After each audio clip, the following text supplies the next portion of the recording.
Entre nosotros estaban luchando precisamente por nuestra dignidad. Por eso los genocidas se encargaron de eliminarlos.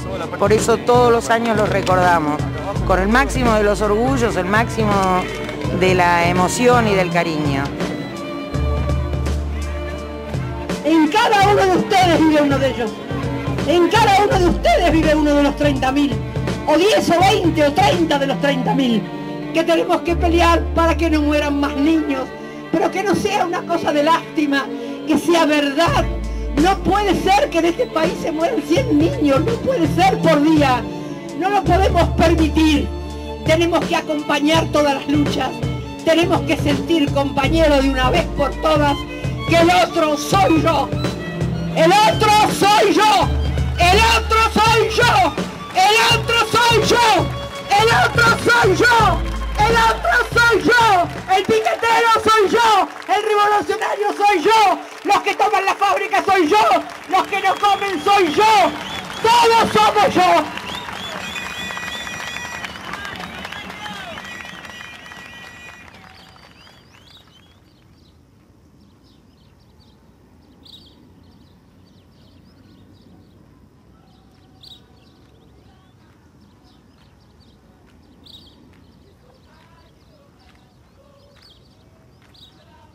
I walked out of Paulsmoor Prison in 1990 and felt free for the first time in my life.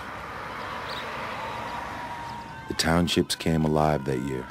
Apartheid was collapsing around us, and everywhere you could read the joy and pride on people's faces.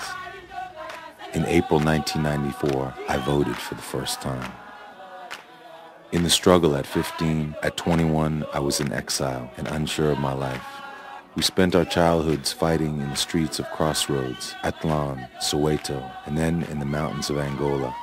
And on that brilliant day in April, we won. Our party was swept into power in South Africa's first democratic elections, and generations of sacrifice suddenly made sense.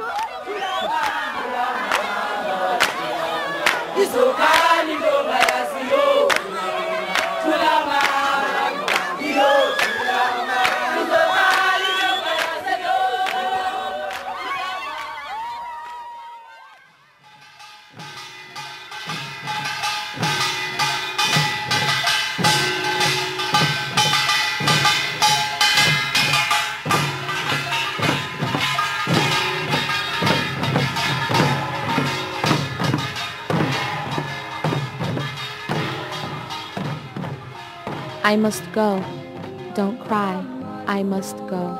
On the heavy road to Seoul, climbing the white and black thirsting hills to sell my innocence.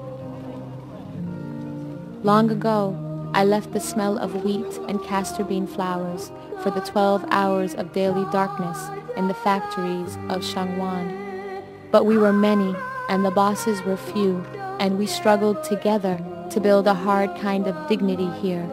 Their police and their jails could not break our solidarity, but now we are facing something new. The IMF and the WTO have come to cut us loose again from the home that we built here in the factory and the people that we found here in each other. They put me on a contract, and so I must go again. Don't cry, I must go. On the heavy road to Seoul, climbing the white and black thirsting hills to sell my innocence.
Political apartheid ended in 1994.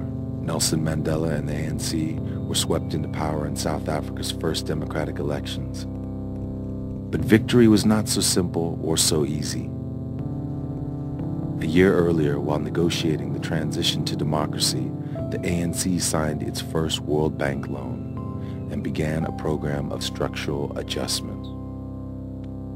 The new constitution was the most progressive in the world, guaranteeing the human right to water, housing, and electricity. But under the influence of the IMF, the ANC privatized all three, creating 8 million homeless in South Africa and cutting off water and electricity to tens of thousands of families every month.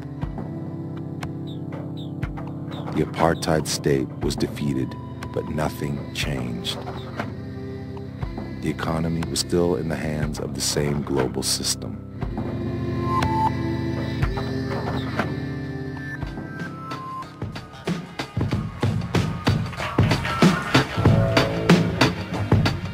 This is a farm. South Africa is a farm. And the whites were the farm managers. Now they've been kicked out. Now we've got black farm managers. Same motherfuckers.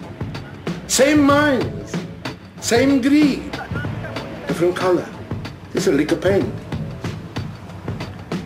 It's the haves and the have-nots. It's always been the haves and the have-nots. Simply put, the Americans, Germans, Canadians, who had so much invested in keeping us miles under the ground, digging our gold and diamonds, they found out that their shares were at risk. Right? Because the mine workers were organizing themselves. And so they went to the ANC, who's been in bed with the communists for all that time, and he says, are you willing to manage our business? What's your business? South Africa. And they said, sure. So now our government is in fact the farm managers. I'm a field nigger. You see, South Africa's a farm. But there are going to be 100 houses going to be evicted today. Wow. And that's why the people protest today.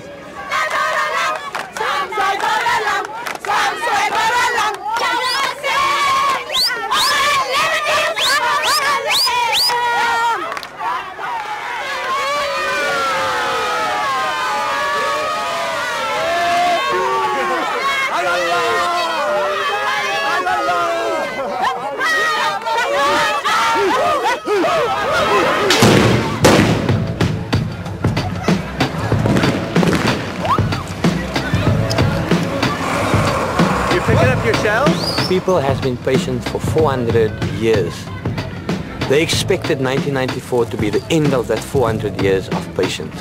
They thought that Freedom Charter would exist in South Africa, but it does not exist. People in South Africa are still waiting for a revolution that didn't happen. And these people that's angry. I think it was a slap in my face, and everybody that died for this cause, I think it's a slap in their face. I think it's a slap in their forefathers' face. I think it's a slap in their children's faces, because these people sacrifice not only their time, their effort, and their commitment, but also their lives.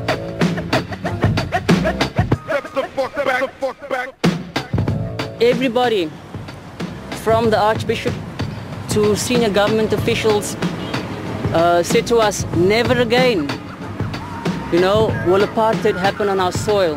Never again. We also call, never again. But we're not going to not face the reality that the never again is happening today.